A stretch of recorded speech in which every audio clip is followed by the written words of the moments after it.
Hello friends, welcome to my YouTube channel success achiever. एक बार फिर से आप सबका यहाँ पे स्वागत है। तो जैसा कि आप सब जानते हैं, हम यूजीसी नेट पेपर फर्स्ट की प्रिपरेशन कर रहे हैं और उसमें हमने फर्स्ट यूनिट टीचिंग एप्टीट्यूड अपना जो है वो स्टार्ट कर रखा है। वहाँ पे हम जो है पहुँच गए हैं। फर्स्ट यूनिट का लास्ट टॉपिक है जो कि इवैल्यूएशन है। तो उसमें हमने एलिमेंट्स और टाइप्स ऑफ इवैल्यूएशन हमारा कंप्लीट कर लिया था। आज हम करेंगे सीबीएस सिस्टम, यानी कि choice based credit system in higher education, यानी कि जो आपकी उच्च शिक्षा प्रणाली है वहाँ पे जो आपका सीबीसीएस है, यूजीसी ने एक आपका गाइडलाइंस जारी की हैं कि ये वाला जो ग्रेडिंग सिस्टम है ये 2015 से यूजीसी ने सभी जो सेंट्रल स्टेट यूनिवर्सिटीज़ हैं, डीम्ड यूनिवर्सिटी हैं, वहाँ पे जो है अपने दिशा निर्देश इस संबंध में जारी कर दिए हैं कि उन सभी को इन गाइडलाइंस को मानना पड़ेगा। तो यहाँ पे क्या होता है, बेसिकली जो चॉइस बेस्ड क्रेडिट सिस्टम है वो क्यों लेके आए हैं, क्योंकि जो हमारा ट्रेडिशनल सिस्टम था, ट्रेडिशनल में क्या होता था, जो रिकॉर्ड्स बेस्ड था, यानी कि मार्क्स पे बेस्ड था, यानी आपके जो एंड ऑफ द ईयर आपका एग्ज़ाम होता था उसमें आपकी percentage on the basis of you getting your marks तब काउंट की जाती थी कि भाई हाँ, आउट ऑफ 100 इतने परसेंटेज हमने यहाँ पे गेट किए हैं। उसके बाद जो उसमें क्या होता था, उसमें ऑल राउंड जो डेवलपमेंट की बात वो नहीं थी, ना ही वो इतना फ्लेक्सिबल था, हार्ड एंड फास्ट था। तो जो 2015 से यूजीसी ने इंटरडिसिप्लिनरी अप्रोच जो है वो शुरू की है, सीबीसीएस। यानी कि इंटरडिसिप्लिनरी क्या होता है कि जो हमारी जो ये स्ट्रीम होते हैं, जैसे कि ह्यूमैनिटी, फिर कॉमर्स साइड, फिर हमारा जो मेडिकल साइंस साइड की बात करो, या टेक्नोलॉजी आईआईटीज़ या जो है आईआईएम, वो सारी चीज़ें वहाँ पे, यानी कि एक साइंस साइड का जो बच्चा है वो आर्ट्स के भी, यानी आर्ट्स का जो सब्जेक्ट है उसको जो अच्छा लगता है, जो उसका इंटरेस्ट है, वो उसकी नॉलेज भी प्राप्त करने के लिए, उसको एक्वायर करने के लिए वो उसको as a elective subject opt कर सकता है अपने कोर्सेज के लिए। तो इंटरडिसिप्लिनरी का मतलब यही है कि भाई आप एक डिसिप्लिन से हो, एक विषय से हो, लेकिन आप दूसरे में जा सकते हो, दूसरे में भी आप, इससे क्या होगा, इससे ये होगा कि भाई जैसे हम आईआईटीज़ में हमने एडमिशन ले लिया, साइंस साइड में हमने एडमिशन ले लिया, लेकिन हम क्या चाहते हैं, हम चाहते हैं कि हमारा जो स्कोप है आगे टीचिंग का या फिर हमारा एज अ प्रोफेशनल, हम अपने स्कोप को और वाइड करना चाहते हैं। तो हम इसी वजह से ही हम दूसरे डिसिप्लिन, कई बार होता है बच्चों का मन भी करता है कि भाई जैसे आपका जैसे लॉ का है स्टूडेंट, तो वो आर्ट साइड में जाके उसका मन करता है कि सोशोलॉजी पढ़ूं, साइकोलॉजी पढ़ूं या फिर हिस्ट्री को पढ़ूं, तो वो एज अ इलेक्टिव सब्जेक्ट हर सेमेस्टर में ऑप्ट कर सकता है। तो इससे क्या होगी, कॉन्सेप्चुअल नॉलेज जो है वो उस सब्जेक्ट के रिगार्डिंग उसकी बढ़ेगी, उसका स्कोप जो है और वाइड होगा। तो मतलब ये सारी चीज़ें क्या हैं, ये क्रेडिट बेस्ड सिस्टम में आप चूज़ कर सकते हो। दूसरा है कि यहाँ पे क्रेडिट्स आपको मिलते हैं, यानी कि आप जैसे आप एक पूरा सेमेस्टर है और वहाँ पे आपने सब्जेक्ट ले लिए, जो कंपल्शन है वो तो है ही, उसके अलावा जो इलेक्टिव सब्जेक्ट आपने लिए वहाँ पे इनका ओवरऑल परफॉर्मेंस जो है वो on the basis of credits के आधार पे काउंट किया जाएगा। यानी कि जैसे आप यही मान लीजिए कि आपके 4 क्रेडिट्स में आपका जो पूरा कोर्स है वो बटा हुआ है। 4 क्रेडिट्स में क्या है, एक क्रेडिट्स आपका 25 मार्क्स का है, उसमें आपका जो है वो रिटन एग्ज़ाम होंगी, दूसरे क्रेडिट्स में आपकी प्रैक्टिकल्स होंगी जो कि आपकी मतलब कि वो भी कंपल्शन है, 50 हो गई, तीसरे क्रेडिट्स में आपकी पीपीटीज हो गई, चौथे में आपका सेमिनार हो गया। तो ये 4 क्रेडिट्स मिलके ओवरऑल 100 मार्क्स जो हैं वो बनाते हैं। और वहाँ पे आपको जो है मार्क्स आपको वो तो आपके मार्क्स जो हैं वो तो आएंगे ही, परसेंटेज जो, उसके साथ साथ आपको ग्रेडिंग मिलेगी। ग्रेडिंग मतलब आप कहाँ पे लाई करते हो, आपको 8, 9 की और 10 की, 10 तक आपका जो स्केल होता है ग्रेडिंग का वो होता है, और उतने में से आप कितना ग्रेड आप अचीव करते हो, 1040 का करते हो, 840 का करते हो वो। तो आगे है जो सिलेबस होता है वो क्रेडिट्स में बटा होता है, ग्रेडिंग सिस्टम होता है, जैसे अभी हमने बात कर ली कि ग्रेड्स में जो है वो डिवाइड होता है। उसके बाद ट्रेडिशनल सिस्टम से बेटर है, जो हमारा नॉर्मल टीचिंग सिस्टम है वो परंपरावादी है, यानी कि वहाँ पे बेसिकली आपको पूरे जो है सेशन में आपको सिलेबस करवा देना, उसके बाद आपके सिंपली एग्ज़ाम ले लेना और फिर आपको स्कोर कार्ड प्रोवाइड करवा देना, और वो आपका only the basis of your marks आपकी परफॉर्मेंस बताता है। और इसके अलावा आपका सिर्फ कॉग्निटिव एस्पेक्ट को मेज़र करता है, आपका जो और स्किल्स एबिलिटी हैं या आपका ऑल राउंड डेवलपमेंट है उसको मेज़र नहीं करता है। उसके बाद है जो है easy in evaluation of students. जो हमारा CBCS सिस्टम है उससे क्या होता है, जो इंस्ट्रक्टर होता है, जो टीचर होता है क्लासरूम में जो पढ़ाता है, वो बच्चों का जो इवैल्यूएशन है वो भी बहुत ही इजी वे में कर सकता है। तो क्योंकि जैसा हम बोलते हैं ना ग्रेडिंग सिस्टम है। उसके बाद है CGPA, कब UGC इसको लेके आया 2015 और 16 में।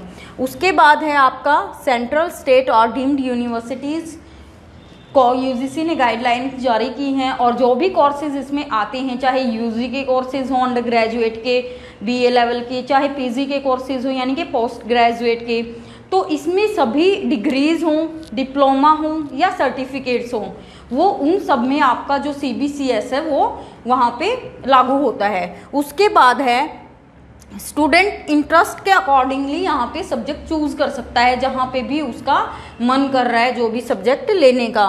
ये जो कदम उठाया है गवर्नमेंट ने, ये किस लिए उठाया है, ताकि जो हमारी हायर एजुकेशन सिस्टम है उसकी क्वालिटी जो है उसको हम बढ़ा पाएँ, उसके जो स्टैंडर्ड्स हैं उनको एक तरीके से हम ग्रेडिंग सिस्टम को अपना के, वेब बेस्ड लर्निंग को अपना के, ऑनलाइन लर्निंग की बात करके हम जो उसका स्टैंडर्ड्स हैं उनको मेंटेन कर पाएँ, और उसके साथ साथ उसकी इफ़ेक्टिवनेस है, एक्सीलेंस और इफ़ेक्टिवनेस, एफिशिएंसी, प्रभावशीलता, कुशलता, इन सब में हम जो है वो वृद्धि कर पाएँ। उसके बाद है गाइडलाइंस, किसमें है, या तो स्टैंडर्डाइज्ड आपका लेटर होता है, लेटर ग्रेड्स में, आपको लेटर ग्रेड्स में जो है वो एंड ऑफ द सेमेस्टर जो भी आपका रिजल्ट है वो लेटर ग्रेड्स में प्रोवाइड किया जाएगा, या SGPA में सेमेस्टर ग्रेड में, या फिर CGPA में कम्युलेटिव ग्रेड में।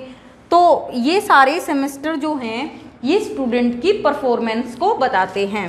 उसके बाद है जो इंडिया के टॉप इंस्टीट्यूट हैं और इससे बाहर भी जो विदेशों में, फॉरेन कंट्रीज़ में जो भी इंस्टीट्यूट हैं या इंडियन जो यूनिवर्सिटीज़ के अंडर आते हैं, तो वहाँ पे आपके पास ये अल्टरनेट होता है कि भाई आप एक स्ट्रीम से हैं, एक डिसिप्लिन से हैं, लेकिन आप दूसरे में एंटर कर सकते हो वहाँ पे कोई भी इलेक्टिव सब्जेक्ट को चूज़ करके।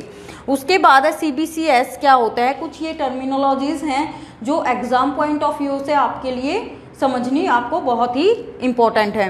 क्रेडिट बेसिस, यानी कि credit base, choice based credit system, जैसा कि आप जानते हो क्रेडिट बेसिस है, ये जो है डिग्री में, डिप्लोमा में, इनमें सब में यूज़ किया जाता है। नेक्स्ट है आपका क्रेडिट पॉइंट, जो क्रेडिट्स का यूज़ किया जाता है किसी भी कोर्सेज को पूरा करने में। बेसिकली जैसे मैंने आपको ऊपर एग्जांपल दिया था, अगर हम 100 मार्क्स एग्ज़ाम की पेपर की बात करते हैं तो वहाँ पे आप 4 जो है क्रेडिट्स में उसको डिवाइड कर सकते हो। वो आपका क्लास लेवल के अकॉर्डिंगली ये वेरी करता है कि भाई आप क्रेडिट्स में किस चीज़ को इंक्लूड करते हो। रिटन एग्ज़ाम तो बेसिकली आपका होता ही है और प्रैक्टिकल होता है, उसके अलावा आप किस चीज़ को प्रेफर करते हो।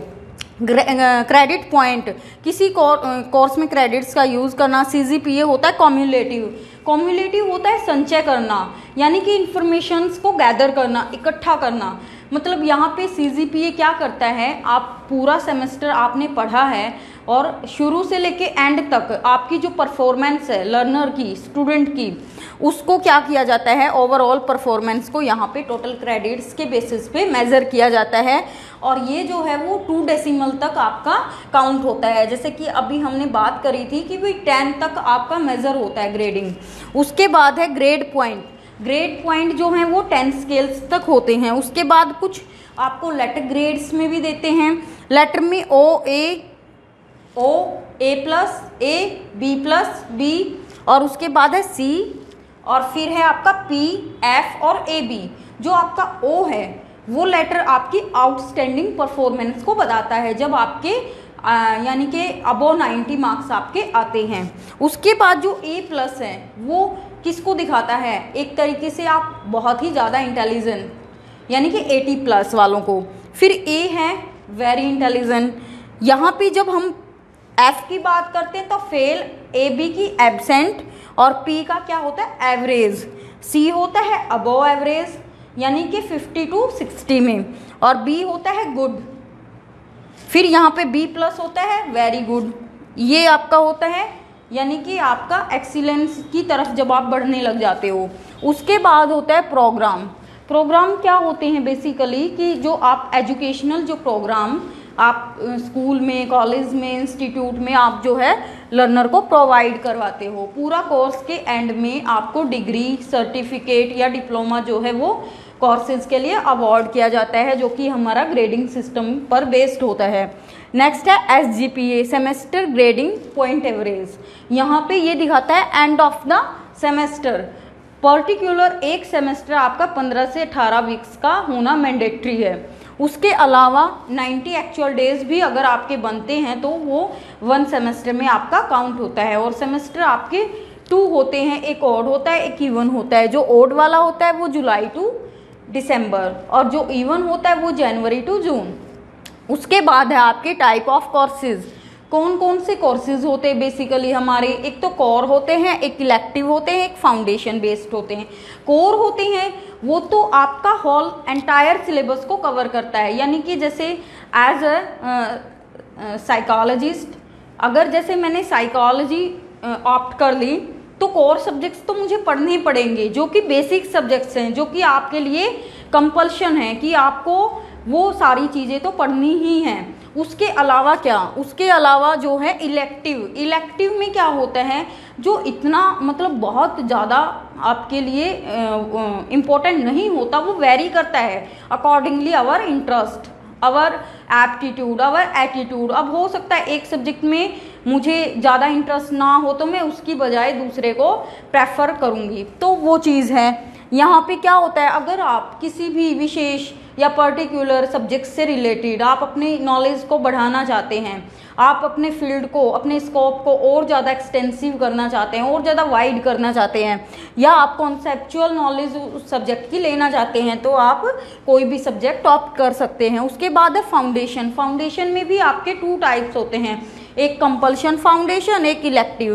कंपल्शन फाउंडेशन, वो फाउंडेशन एक तरीके से आधार होता है आपका, जहाँ से आपकी नींव शुरू होती है। बेसिकली जो आपका कंपल्शन है वो तो आप सिर्फ नॉलेज के लिए आप उस चीज़ को ऑप्ट करते हो, और इलेक्टिव में क्या होता है वैल्यू बेस्ड। आप चाहते हो, आपका इंटरेस्ट है उस चीज़ में और आप वैल्यू को यानी कि ऐड करना चाहते हो। मैन मेकिंग जो है एजुकेशन, आप जो आपको एक अच्छा आदमी बनाए। अब साइकोलॉजी क्यों पढ़ते हैं ज़्यादातर बच्चे, उनको मतलब उनका इंटरेस्ट भी होता है, दूसरा उनको यहाँ पे इंडिविजुअली या अपनी लाइफ को और बेटर बनाने के लिए, क्योंकि ये जो है एक हॉल स्फीयर को, एरिया को कवर करती है। आपकी जो पर्सनैलिटी है, आपकी जो इंटेलिजेंस है, आपका जो डिसीजन मेकिंग है, आपकी जो प्रॉब्लम सॉल्विंग है, आपका जो परसेप्शन है, सेंसेशन है, लर्निंग है, आपकी जो फिजियोलॉजी है, सब चीज़ों को कवर करती है। तो कई का इंटरेस्ट ऐसे भी हो सकता है कि हाँ भाई यहाँ पे एक जो है वो मैन मेकिंग एजुकेशन यहाँ पे अच्छी मिल सकती है, तो हो सकता है स्टूडेंट उस एरिया का ना हो तो वो एज ए इलेक्टिव सब्जेक्ट को ऑप्ट कर सकता है यहाँ पे। तो इसके कुछ बेनिफिट्स हैं। पहला तो है कि जो CBCS है वो हमारा ट्रेडिशनल एग्ज़ाम सिस्टम था, वो हमारा टीचर सेंटर्ड को ज़्यादा प्रेफर करता था कि हाँ ठीक है एग्ज़ाम हो गए, टीचर ने आपका जो है वो कर दिया, उनको चेकआउट कर दिया, आपके मार्क्स बता दिए और आपकी परसेंटेज को। ये क्या है, ये स्टूडेंट की बात करता है, स्टूडेंट सेंटर्ड है। दूसरा है आपका इंटरडिसिप्लिनरी या इंट्राडिसिप्लिनरी। आप क्या कर सकते हो, आप साइंस के हो तो आप दूसरे में आर्ट्स में भी जा सकते हो, ह्यूमैनिटी में, सोशल साइंसेज में। और इंट्रा मीन्स आप आर्ट से ही हो और आर्ट में भी आप हिस्ट्री के हो और आपने सोशोलॉजी लेनी है, आपने साइकोलॉजी लेनी है, वो चीज़ें। उसके बाद है माइक्रोबायोलॉजी का स्टूडेंट ला साइकोलॉजी या सोशोलॉजी का कोई भी सब्जेक्ट एज अ इलेक्टिव ले सकता है अपने इंटरेस्ट के अकॉर्डिंगली। फिर है ये फ्लेक्सिबल अप्रोच। ये क्या है, अलग अलग टाइम पर डिफरेंट इंस्टीट्यूट में यहाँ से बच्चों को अपॉर्चुनिटी मिलती है कि आपका स्ट्रीम लाइन बिल्कुल चेंज है, लेकिन आपका मन है कि भाई हाँ मुझे उस फील्ड की पर्टिकुलर नॉलेज चाहिए, तो आपके लिए एक अपॉर्चुनिटी आ जाती है कि आप डिफरेंट इंस्टीट्यूट में भी आपका स्कोप बन जाता है, आप वहाँ पे भी पढ़ सकते हैं। तो ये क्या है, एक्वायर्ड जो क्रेडिट है उसको अदर इंस्टीट्यूट में ऑब्वियसली ये वहाँ पे ऑटोमेटिकली आपका ट्रांसफ़र हो जाता है, वहाँ पे भी ये आपका मान्य होता है, एक्सेप्टिव होता है। फिर लिमिटेशंस क्या हैं, वैसे ये हमारा बहुत ही इफ़ेक्टिव है स्टैंडर्ड, यानी कि आपका जो ट्रेडिशन सिस्टम है एजुकेशन का उससे बहुत बेटर है। उसके बाद भी हर चीज़ की जैसे कि कुछ ना कुछ कमी होती है, तो यहाँ भी कुछ कमी है कि जो यहाँ पे स्टीक अंक है। अब ग्रेडिंग से ये नहीं पता चलता कि आप कहाँ पे लाई कर रहे हो। अगर दो बच्चों का कंपैरिजन किया जाए, अगर उनका एंट्रेंस टेस्ट या कम्पिटिटिव टेस्ट में अगर ग्रेड हम इवेलुएट कर रहे हैं और वहाँ पे हम उनका मेरिट लिस्ट डिस्प्ले करना है हमें, हम कैसे करें। ग्रेडिंग में एक बच्चा भी 840 पे है, दूसरा भी 840 पे है, हालांकि परसेंटेज में उसके परसेंटेज जो हैं वो 72 हैं और उसके परसेंटेज जो हैं वो 80 हैं, तो दोनों ही आपके इक्वली हैं। तो यहाँ पे बेसिकली ये डिफ़िकल्टी आती है कि हमें एक स्टीक, एक सही एक्यूरेट जानकारी नहीं हो पाती। तो दूसरा है कि काम में उतार चढ़ाव। अब आपका जो इंटरडिसिप्लिनरी है, यानी कि दूसरे स्ट्रीम के बच्चे दूसरे स्ट्रीम में आ रहे हैं, तो वहाँ पे जो है आपके इंस्ट्रक्टर का, टीचर का काम जो है, लेक्चरर का, वो बढ़ जाता है। फिर अच्छी बुनियादी सुविधाओं की मांग। अब CBCS जो है वहाँ पे ज़्यादा इफ़ेक्टिव है, जहाँ पे जो इंफ्रास्ट्रक्चर है, जो भी फैसिलिटीज़ हैं वो बहुत ही अच्छी तरीके से प्रोवाइड करवाई जाएँ। तो इसी के साथ ये टॉपिक हमारा यहीं पे ख़त्म होता है। आपको नेक्स्ट वीडियो में मिलेंगे नेक्स्ट टॉपिक के साथ। अगर आपको वीडियो अच्छी लगे तो प्लीज़ लाइक, सब्सक्राइब और शेयर करना। Thank you so much.